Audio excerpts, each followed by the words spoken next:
Bienvenue au coin du cinéma. Je vous propose aujourd'hui Symbole, un film de 2009 qui mélange comédie, fantastique et mystère. Un Japonais vêtu d'un pyjama très coloré se réveille dans une pièce blanche et vide, sans porte, sans fenêtre et sans plafond apparent. Lorsqu'il s'approche d'un des murs pour regarder de plus près, il trouve quelque chose de particulier qui en dépasse. Une protubérance en forme de membre masculin. Après l'avoir touché quelques fois, il appuie sur l'extrémité, ce qui fait sortir des centaines de bébés anges rieurs du sol et des murs. Ils restent là seulement quelques secondes avant de repartir par où ils sont venus. Cependant, une chose qu'ils laissent derrière eux est que désormais, tous leurs membres dépassent le mur et le sol. C'est la phase connue sous le nom d'apprentissage.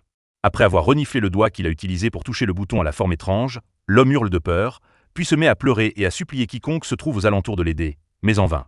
Il décide de commencer à appuyer sur les différents boutons pour voir ce qui se passe, et chaque fois qu'il le fait, un objet aléatoire différent tombe dans la pièce, allant d'une petite brosse à dents à un grand vase. En appuyant à nouveau sur le même bouton, il obtient le même objet, et c'est ainsi que son test de ce concept sur un bouton particulier lui donne une grande pile de baguettes. Son amusement est de courte durée, cependant, lorsqu'il appuie sur le bouton à côté de celui des baguettes, et qu'un petit chariot sort du mur et le frappe au tibia. Le bouton suivant sur lequel il appuie après avoir crié de douleur se transforme en fesse, qui lui pète au visage. Quelques heures plus tard, l'homme a accumulé une immense variété d'objets aléatoires dans la pièce. Lorsqu'il lance la balle contre le mur, celle-ci appuie sur un bouton qui lui offre des sushis. Cela l'enthousiasme, car il commence à avoir faim, mais il réalise qu'il lui manque de la sauce soja. Il en demande à ses ravisseurs, mais comme toujours, il n'obtient aucune réponse. Il appuie donc à plusieurs reprises sur l'un des boutons jusqu'à ce qu'il ait un tas de sushis devant lui, mais toujours pas de sauce. Abandonnant, l'homme se met à manger les sushis, qu'il trouve délicieux, et une fois qu'il a fini la dernière pièce, il appuie sur le bouton pour en avoir plus. Il devient furieux lorsqu'une bouteille de sauce soja apparaît enfin. Après avoir repoussé la bouteille avec colère, il appuie sur un autre bouton et obtient une paire de lunettes 3D à l'ancienne. Quand il les met, il parvient à voir un bébé ange pointant son membre, et l'homme est content car il pense avoir trouvé la réponse.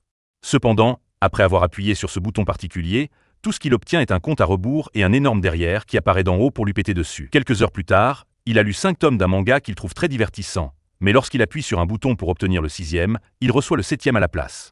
Frustré, il commence à essayer d'autres boutons, qui lui donnent le 8 et le 9, mais toujours pas le 6. Le dernier bouton qu'il essaie, cependant, lui réserve une surprise importante. Il ouvre une section du mur qui cache une porte derrière elle. L'homme célèbre cette découverte, mais dans son excitation, il perd la trace du bouton qui ouvre la sortie. Il en essaie un au hasard, et de manière choquante, voit un homme d'une tribu africaine courir d'un mur à l'autre. Le suivant fait tomber de l'eau sur sa tête. Le troisième s'avère être celui dont il a besoin, et dès que le mur s'ouvre, il court vers la porte, seulement pour la voir se refermer sur son visage. Son deuxième essai se termine de la même manière, et c'est alors qu'il réalise que la porte reste ouverte tant que l'extrémité du membre est abaissée. Il commence donc à essayer différentes façons d'y parvenir. D'abord, il se met en position de coureur, appuyant dessus avec son pied. Ensuite, il le frappe avec un chasse-mouche d'aussi loin que possible, espérant que la distance fera une différence dans son temps de course. Rien de tout cela ne fonctionne. Ni le fait de le tirer avec une corde à sauter, ni de le frapper avec l'air envoyé par un ventilateur.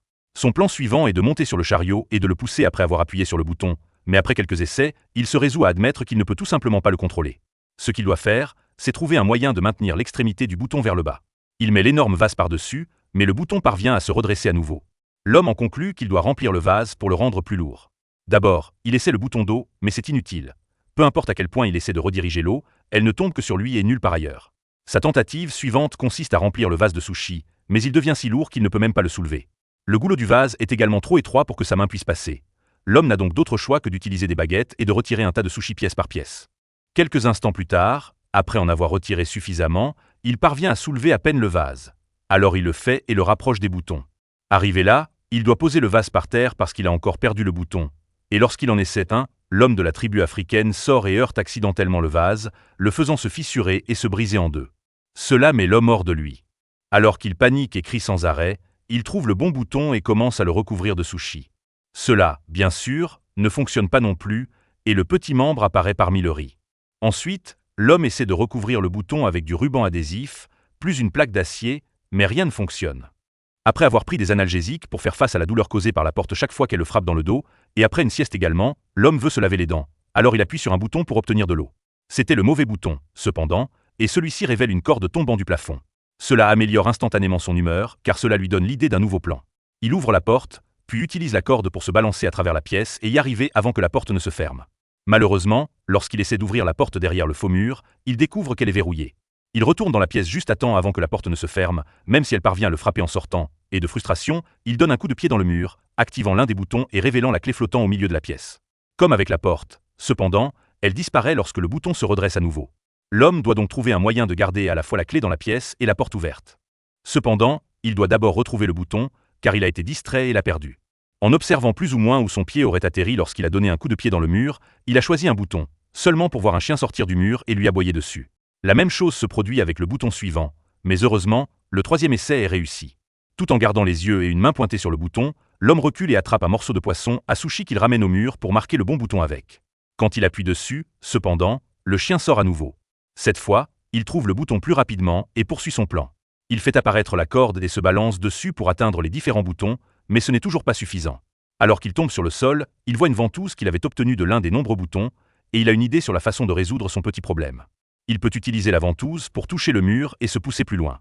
Après un échec, le plan se déroule bien, et la combinaison de se balancer sur la corde et de se pousser avec la ventouse lui permet d'appuyer sur le bouton de la clé, d'attraper la clé, d'appuyer sur le bouton de la porte et d'atteindre la porte avant qu'elle ne se ferme.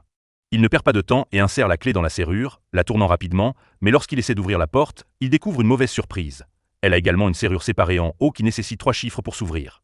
L'homme se précipite dehors, se faisant frapper par la porte alors qu'elle se ferme, et de frustration, il lance la ventouse sur le mur opposé, activant le bouton qui libère l'homme de la tribu africaine. Alors qu'il le regarde passer, il réalise quelque chose. Il y a 3 chiffres peints sur son front, qui doivent être la combinaison dont il a besoin. Comme le temps derrière la porte est limité, l'homme répète le processus de se balancer sur la corde et de sauter 3 fois, une pour chaque chiffre à entrer. La 3e fois, il reste là et ouvre la porte, qui est un peu bloquée, et il doit pousser très fort pour l'ouvrir.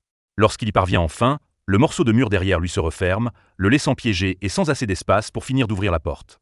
Dévasté, l'homme s'assoit par terre et se met à pleurer, se souvenant de tout le plaisir qu'il avait eu avec les objets qu'il avait obtenus des boutons. Il était également enfermé là, mais au moins il avait de la place pour bouger et se divertir, et maintenant il réalise qu'il n'a pas apprécié ce qu'il avait tant qu'il le pouvait. Soudain, il sent une brise sur son visage provenant du mur de gauche. Dès qu'il le touche, il trouve une fissure qui indique que c'est un faux. Il ne perd pas de temps et pousse le panneau pour l'ouvrir avant de s'enfuir. Il atteint bientôt un couloir mystérieux flottant dans une zone d'un noir absolu. Il a l'impression de passer une éternité à courir vers une sortie, et lorsqu'il arrive finalement dans une pièce, ses cheveux sont plus longs et les couleurs de son pyjama se sont estompées. Cette pièce est également vide et la porte qu'il utilise se ferme dès qu'il entre, mais au lieu de bébés anges, il y a ici des anges adultes, qui disparaissent également dans le mur et ne laissent que leurs membres pour être utilisés comme boutons. C'est la phase connue sous le nom de pratique. Pendant ce temps, dans une ville du Mexique, la famille du petit Antonio est inquiète car le père, un lutteur connu sous le nom d'Escargoman, se comporte de manière plus taciturne que d'habitude. Sa femme pense que cela pourrait être dû au fait que son prochain adversaire est beaucoup plus jeune que lui, mais le grand-père souligne que ce qui compte, c'est l'expérience, pas la jeunesse. Escargoman est récupéré par la sœur de sa fille, Karen, dans son camion, et elle le conduit au ring de catch afin qu'il puisse commencer à se préparer tôt, ce qui comprend changer de vêtements et prier la Vierge. À l'école, Antonio est harcelé par ses camarades de classe pour avoir parié sur Escargoman, le traitant de perdant faible. À l'approche de l'heure du match, sœur Karen reprend sa camionnette et récupère Antonio et leur grand-père pour les emmener voir Escargoman en action. Karen ne reste pas, cependant, et Antonio et son grand-père trouvent quelques-unes des dernières places juste avant le début du spectacle. La première équipe à entrer sur le ring est les Northern Tough Ones, formés par Super Demon et Tequila Joe. Ensuite, Escargoman et son partenaire Silver Eagle entrent sous le nom d'équipe qui se mettent à l'eau. Silver Eagle est le premier à se battre pour son équipe avec un début brillant, mais il est rapidement maîtrisé lorsque les Northern Tough Ones le combattent ensemble au lieu de se battre en 1 contre 1. Il ne cesse de faire des gestes à Escargoman, lui demandant de rejoindre le combat, mais il refuse de le faire jusqu'à ce que Silver Eagle utilise une astuce pour que Super Demon et Tequila Joe se frappent l'un l'autre, lui permettant de s'échapper. Escargoman est rapidement maîtrisé lui aussi. Mais juste au moment où son adversaire est sur le point de le frapper avec une chaise, l'homme dans la pièce mystérieuse appuie sur un bouton membre et fait qu'Escargoman allonge magiquement son cou et assomme les 2 adversaires d'un coup de tête. Dans la pièce, rien ne se passe, ce qui attire l'attention de l'homme. Il continue donc d'appuyer sur le même bouton, ce qui fait qu'Escargoman assomme Silver Eagle, l'arbitre, Antonio et même la cloche. Ne voyant aucun résultat, l'homme commence à essayer différents boutons. L'un fait que le chanteur d'un groupe de métal crache du feu au-dessus de son public lors d'un concert à Los Angeles. L'autre fait qu'un magicien russe rate son tour lorsqu'il essaie de faire disparaître son assistante, et le troisième fait qu'un homme en Chine aboie sur ses propres chiens. L'homme est sur le point d'abandonner lorsqu'il voit de la lumière venir d'en haut et remarque que, contrairement à la dernière pièce, il n'y a pas de plafond ici et il peut voir les anges voler au loin. Il décide d'essayer quelque chose de complètement nouveau cette fois. Au lieu d'appuyer sur les boutons membres, il va les utiliser pour escalader les murs. Cela fonctionne, et chaque fois qu'il attrape un bouton avec ses mains ou qu'il marche dessus avec ses pieds, quelque chose d'incroyable se produit sur Terre, des fleurs qui s'épanouissent à un éléphant qui meurt. Plus il monte, plus les effets deviennent complexes. Ce n'est plus seulement la nature, il y a aussi l'humanité, et à la fois les petites et les grandes choses, comme un grille-pain et l'alunissage. Au moment où il arrive au sommet, les cheveux et la barbe de l'homme ont poussé longuement, et il n'a plus besoin de s'accrocher au mur. Maintenant, il peut aussi flotter, tout comme les anges, et en utilisant toute son expérience acquise lors de l'entraînement dans les pièces précédentes, il embrasse son rôle de Dieu et commence à choisir les plus grands succès de l'humanité exprès au lieu d'appuyer sur des boutons au hasard. Au moment où il a fini, il est entouré de plumes au lieu de murs, et il entre dans un portail lumineux qui l'emmène dans la dernière pièce. Celle-ci a les continents sur ses murs et un énorme bouton membre sur lequel l'homme est sur le point d'appuyer. C'est la phase connue sous le nom de futur. Assurez-vous de vous abonner et d'activer les notifications pour pouvoir regarder plus de vidéos comme celle-ci. Merci d'avoir regardé.